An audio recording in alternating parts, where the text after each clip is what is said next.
नमस्कार दोस्तों, स्वागत है आप सभी का भावना साइकोलॉजी क्लासेस में। और आज का जो हमारा लेक्चर है वो हम बात कर रहे हैं क्लास 12 के चैप्टर 5 के बारे में, थेरेप्यूटिक अप्रोचेस के बारे में। तो हम वन बाय वन हम थेरेपीज के बारे में पढ़ रहे थे। जो हमारी नेक्स्ट थेरेपी है जिसके बारे में आज हम पढ़ने वाले हैं वो है ह्यूमन एग्जिस्टेंशियल थेरेपी के बारे में। मतलब हमने ह्यूमनिस्टिक थेरेपी के बारे में भी पढ़ा है, एग्जिस्टेंशियल थेरेपी के बारे में भी पढ़ा है, या फिर इसके बारे में थ्योरी के बारे में पढ़ा है हमने इसकी। लेकिन हम हमारा जो ये वाली क्लास होने वाली, ये वाली जो वीडियो है, इसमें हम पढ़ने वाले हैं ह्यूमन एग्जिस्टेंशियल थेरेपी के बारे में। ये बेसिकली होती क्या है? तो ये जो थेरेपी होती है इसका मानना ये होता है कि जो साइकोलॉजिकल डिस्ट्रेस होता है, हमारा स्ट्रेस होता है, वो किस वजह से होता है? Distress due to loneliness, not finding meaning in life. मतलब दो तरीके हो सकते हैं, तीन तरीके हो सकते हैं। कौन कौन से हो सकते हैं? कि अगर जो इंसान होता है, जो क्लाइंट है आपके पास आया है थेरेपी के लिए, हो सकता है कि उसका स्ट्रेस का रीजन हो कि वो अकेला रहता है, या फिर लॉनली फील करता है लोगों के होते हुए भी। मतलब खुद को अकेला पाना, या फिर अपनी लाइफ में कोई मीनिंग ना ढूंढ पाना, कि मतलब कि मेरा जो एग्जिस्टेंस है वो किस वजह से है, क्यों है, मैं चाहता क्या हूँ लाइफ में। तो वो यहाँ पे मेन रीजन है स्ट्रेस का। कि डिस्ट्रेस जो है वो है लॉनलीनेस। लॉनलीनेस क्या होता है? अलोन रहना। सिर्फ ये नहीं होता अलोन रहना कि अकेले रहना, ये नहीं है कि आप अकेले रह रहे हो अपने घर पे। इसका मतलब है कि आप अकेला फील कर रहे हो लोगों की भीड़ होते हुए भी। मतलब कि आपने खुद को मतलब कि दुनिया से हटके समझ लिया है कि मैं अकेला हूँ। मेरे पास कोई मीनिंग नहीं बचा है लाइफ का, कोई मोटिव नहीं है, जिसके सारे कोई गोल नहीं है जिसको मैं अचीव करूँ। मेरा एग्जिस्टेंस है तो उसका रीजन क्या है, मतलब कि मैं क्या करने आया हूँ जन्म, जो मैंने लिया है यहाँ पे, तो उसका मेन मोटिव क्या है। जब हम ये चीजें नहीं मतलब कि पहचान पाते हैं कि हमारा मेन मोटिव क्या है, गोल क्या है, तो उसकी वजह से हमें स्ट्रेस होने लगता है, क्योंकि हमारे पास करने के लिए कुछ नहीं होता, जिसकी वजह से हम हमेशा स्ट्रेस में रहते हैं, अकेला फील करते हैं, अकेलापन फील होना। तो यहाँ पे लॉनली फील करने का मतलब यही है कि आप अकेला फील कर रहे हो, चाहे लोगों की भीड़ आपके पास है या नहीं है। ठीक है? आपकी लाइफ में कोई मीनिंग नहीं है, कोई गोल नहीं है, कोई मोटिव नहीं है। आप खुद को एलियन समझ रहे हो, अलग समझ रहे हो कि मैं बाकी लोगों से अलग हूँ, क्योंकि मेरे पास करने के लिए कुछ नहीं है, बाकी सब लोगों के पास कुछ ना कुछ करने के लिए गोल है, मोटिव है, कुछ ना कुछ। ठीक है? तो उसकी जो एनर्जी होती है वो सारी उसका माइंड कंज्यूम कर लेता है। जो उसकी जो फुल पोटेंशियल है वो जानता ही नहीं है कि मेरे अंदर ये एनर्जी है, मैं कहाँ पे लगाऊं, मतलब क्या करूं इसका। तो उन चीजों को लेके भी कई बार स्ट्रेस होने लग जाता है। आपने ऐसे पर्सन देखे होंगे, जैसे स्पोर्ट्समैन देखे होंगे। कई लोग क्या होते हैं, उनके अंदर मतलब कि कुछ करने के लिए मतलब कि पोटेंशियल होती है, लेकिन वो कुछ कर नहीं पाते, घर पे बैठे होते हैं। तो उन्हें ऑटोमेटिकली स्ट्रेस होने लगता है कि यार मैं कर सकता हूँ लेकिन मैं कर नहीं पा रहा हूँ, जिसको हम बोलते हैं stress arise due to human existential. कि आपके पास मतलब कि पोटेंशियल है, सब कुछ है, लेकिन आप वो चीज कर नहीं पा रहे, जिसकी वजह से आपको स्ट्रेस हो रहा है। कुछ स्पोर्ट्समैन है, वो टीम में नहीं जा पाते, वो स्ट्रेस में हो जाते हैं कि यार मैं जा सकता था वहां पे, अच्छा कर सकता था, लेकिन मेरे को हायर मतलब कि क्या कहते हैं, टीम में नहीं लिया गया। तो उनमें भी ये स्ट्रेस मिल सकता है कि मैं ऐसा कर सकता हूँ, मेरे अंदर है सब कुछ, पोटेंशियल है, लेकिन मैं नहीं कर पा रहा हूँ। ठीक है? तो यहाँ पे जो मोटिवेशन हमें मिलता है इस चीज के अंदर, वो कहाँ से मिलता है? जो इंसान, जो क्लाइंट है, उसको मोटिवेशन मिलता है सेल्फ एक्चुअलाइजेशन से। अब सेल्फ एक्चुअलाइजेशन होता क्या है? सेल्फ एक्चुअलाइजेशन का मतलब होता है कि अपनी पूरी पोटेंशियल को यूज करना, उससे सेटिस्फेक्शन मिलना।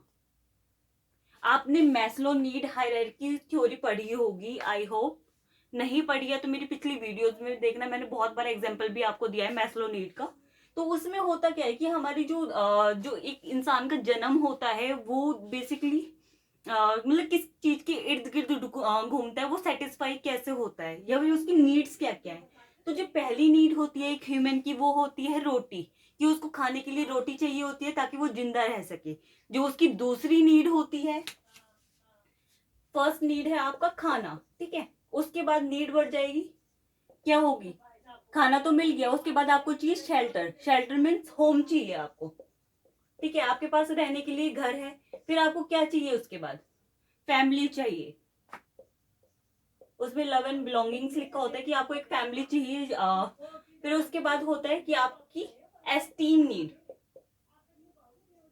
एस्टीम, एस्टीम नीड्स का मतलब होता है कि आपको लोग पसंद करें, आपके पास फेम हो, मनी हो, ठीक है, एक तरह से लग्जरी लाइफ जिसको हम बोलते हैं, कि आपको लोग पसंद करें, आपको पैम्पर करें, वो चीज आपको चाहिए होती है एस्टीम नीड्स में। आपके पास पैसा काफी आपको चाहिए होता है। एस्टीम नीड्स के बाद आपके पास आती है सेल्फ एक्चुअलाइजेशन। सेल्फ एक्चुअलाइजेशन का मतलब क्या होता है यहाँ पे, कि अपनी जो पोटेंशियल है आपकी, उससे आप सेटिस्फाई हो या नहीं हो, कि आपकी जो पोटेंशियल सही जगह लग रही है या नहीं लग रही है। आपने संत देखे होंगे, संत होते हैं, उनको कोई टेंशन नहीं होती है, वो अपनी लाइफ से फुली सेटिस्फाई होते हैं, क्योंकि उनको अपनी लाइफ का मीनिंग समझ में आ जाता है कि हम यहाँ पे आए हैं, हमारा जन्म हुआ है, तो उसका मोटिव क्या है, उनको वो मोटिव पता चल जाता है। जिस दिन आपको ये मोटिव पता चल जाएगा ना, कि आपका लाइफ में जन्म क्यों हुआ है, आपका बर्थ किस मोटिव के लिए, किस गोल को पूरा करने के लिए हुआ है, उस दिन आपको ये सेल्फ एक्चुअलाइजेशन की नीड समझ में आ जाएगी। ठीक है, तो आपको मिल जाता है यहाँ पे सेटिस्फेक्शन। ठीक है, सेटिस्फेक्शन जिस दिन आपको मिल जाता है यहाँ से, उस दिन आपको ये वाला स्ट्रेस तो बिल्कुल कभी भी नहीं हो सकता। इवन ये वाली चीज जो आपको पता चल जाएगी ना, उसके बाद आप स्ट्रेस भूल जाओगे कि स्ट्रेस क्या होता है, क्योंकि ये मेन चीज है, यहाँ तक हर कोई पहुंच नहीं पाता है। मैस्लो नीड हायरार्की जो थ्योरी है, उसमें ज्यादातर लोग सिर्फ एस्टीम नीड तक पहुंच पाते हैं। पैसा मिल गया, खुशी मिल गई, बस। लेकिन जो एक्चुअल सेटिस्फेक्शन जो मिलता है, हमें मिलता है सेल्फ एक्चुअलाइजेशन से। सिर्फ पैसे से नहीं मिलता, पैसे से आप खुशियां नहीं खरीद सकते, पैसे से आप सेटिस्फेक्शन नहीं खरीद सकते हो। सेटिस्फेक्शन आपको सिर्फ मिल सकता है सेल्फ एक्चुअलाइजेशन से, कि आप सही डायरेक्शन में जा रहे हो, जो आपका गोल था आपकी लाइफ का वो अचीव हो चुका है। वरना लोग क्या करते हैं कि अपनी पूरी लाइफ सिर्फ पैसा कमाने में मतलब गुजार देते हैं, लास्ट में जाके सोचते हैं कि हमने पूरी लाइफ क्या किया। हम पैसे के पीछे भागते हैं, ना तो हम खुशियां अचीव कर पाए, या जिस मोटिव के लिए हम आए थे। पैसे तो बहुत लोग मतलब कि कमा रहे हैं, तो हमारी वो फुल जो नीड हो रही है, वो हो रही है या नहीं हो रही है, जो गोल था वो लाइफ का वो पूरा हो रहा है या नहीं हो रहा है, इसके अंदर ये चीज होती है। तो हमारी जो ये थेरेपी है, goal of therapy, human existential therapy का गोल यहाँ पे क्या है, कि आप अगर साइकेट्रिस्ट के पास जा रहे हैं, साइकोलॉजिस्ट के पास जा रहे हैं, तो आपका इस थेरेपी का गोल क्या है, कि आपको सेल्फ अवेयर करवाना, कि आपकी क्या क्या पोटेंशियल है, आप कैसे कैसे वो चीज, कोई भी चीज है, कोई भी गोल है, उनको कैसे अचीव कर सकते हैं। प्लस में अगर आपके अंदर कोई भी खामियां भी हैं, तो खुद से उसको एक्सेप्ट करवाना। अगर मैं अपने बारे में बात करूं, अपने बारे में पूरी जानकारी होना, इस थेरेपी का गोल होता है, कि मैं अपने बारे में जान पा रही हूँ कि कहाँ पे मेरी कमियां हैं, कहाँ पे मेरी खामियां हैं, और उस चीज को मैं एक्सेप्ट भी करूं कि हाँ ये मेरी खामियां हैं। ठीक है, उस चीज को एक्सेप्ट करना, खुद की कोई गलतियां होती है तो उस चीज को भी एक्सेप्ट करना। ठीक है, तो वो इस थेरेपी का गोल है, कि खुद से अवेयर होना और अपने आप को एक्सेप्ट करना जैसे कि आप हो। अब इसके अंदर कौन कौन सी टेक्निक्स आ सकती हैं, कौन कौन से वेज आ सकते हैं, जो हमारा साइकेट्रिस्ट होता है या साइकोलॉजिस्ट होता है, वो कैसे कैसे इस चीज को मतलब कि अपने क्लाइंट पे इसको थेरेपी जो करने में यूज करता है, कौन कौन से वे हो सकते हैं। तो इसका जो फर्स्ट वे है वो है अनकंडीशनल पॉजिटिव रिगार्ड। अब इसका मतलब क्या होता है अनकंडीशनल पॉजिटिव रिगार्ड का, कि आपके पास जब क्लाइंट आया है, वो आपको कोई चीज बता रहे, तो आपने उसको जज नहीं करना है वहां पे कि ये पर्सन गलत है सही है। बेशक से उसने कोई भी जुर्म किया हो, आप उसको जज नहीं करोगे। आपने उसको हमेशा पॉजिटिव देखना है, जजमेंटल वहां पे नहीं होना है। आपने आपने पॉजिटिविटी देखनी है, पॉजिटिव रहना है वहां पे, कि हाँ इस पर्सन से गलती हुई है, ऐसे ऐसे हुई है, उसको करेक्ट किया जा सकता है। ठीक है, अब जो चीज हो चुकी है उसको आप चेंज नहीं कर सकते, तो आपने पॉजिटिव रहना है, उसको जज नहीं करना है। मतलब जैसे कि आप उसकी बात सुनने से पहले थे, या फिर जो बात आपको अभी पता चली है वो सुनने से पहले थे, जब वो फर्स्ट टाइम आपके पास आया था, आपने उसको वैसे ही देखना है। नेक्स्ट है एम्पैथी।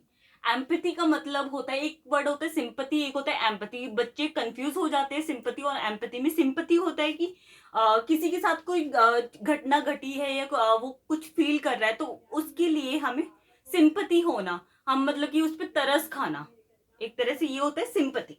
ठीक है, एम्पैथी का मतलब होता है समझना उस बंदे की या उस क्लाइंट की फीलिंग को, और उसकी जगह अपने आप को रख के देखना। एक पर्सन है आपके पास आया है जिसकी मतलब कि घर में कोई ऐसी घटना घटी है, उसने किसी अपने को खोया है, ठीक है। एक होता है आप उसकी तरफ मतलब संतावना दिखा रहे हो, सिंपैथी रख रहे हो, ठीक है। एम्पैथी का मतलब हो जाएगा कि आप ये फील करके देखो कि अगर मेरे घर में ऐसी घटना घटी होती तो मैं कैसा फील करता। That is one empathy, that is called empathy, ठीक है। नेक्स्ट हमारा आता है कॉन्ग्रुएंस। कॉन्ग्रुएंस का मतलब क्या होता है? कंपैटिबल होना। कई बार पर्सन आपके पास आते हैं, थेरेपिस्ट के पास आते हैं या साइकेट्रिस्ट के पास आते हैं, साइकोलॉजिस्ट के पास हम जाते हैं, तो हम ये नहीं चाहते कि हमें कोई एडवाइस दे। हमें चाहिए होता है कि कोई हमारी बात सुने। कई बार जो हमारे पर्सन क्या होते हैं, लॉनली फील करते हैं, अकेला फील करते हैं, या जिनके पास कोई मीनिंग नहीं होता लाइफ में, वो पर्सन को ये चाहिए होता है कि कोई एक पर्सन हो लाइफ में जो उनकी बातें सुने।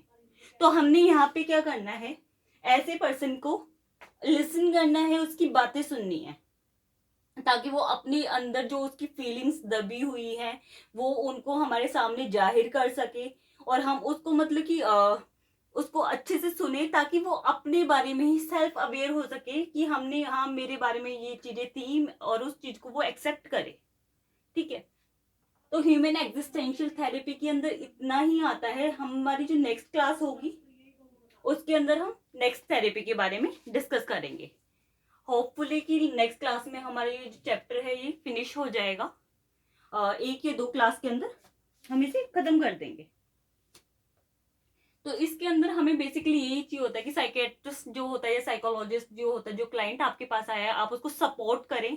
इवन अगर आप उसकी फैमिली मेंबर भी हो क्लाइंट के, जो जिसको ये मतलब कि थेरेपी की जरूरत है, जो डिस्ट्रेस है वो उसको इसलिए है क्योंकि वो लॉनली फील कर रहा है या उसके पास कोई मीनिंग नहीं है लाइफ में, मोटिव नहीं है, तो आप being a friend, being a family member उसको सपोर्ट कर सकते हैं, उसकी बातों को सुन सकते हैं, ताकि वो अकेला फील ना करे। उसको इस थेरेपी आप घर पे भी दे सकते हैं, ठीक है। तो नेक्स्ट क्लास में हम मिलते हैं। होपफुली नेक्स्ट क्लास में हमारा चैप्टर फिनिश हो जाएगा, हम फिर नेक्स्ट चैप्टर के बारे में यहाँ पे डिस्कस करेंगे। Thank you.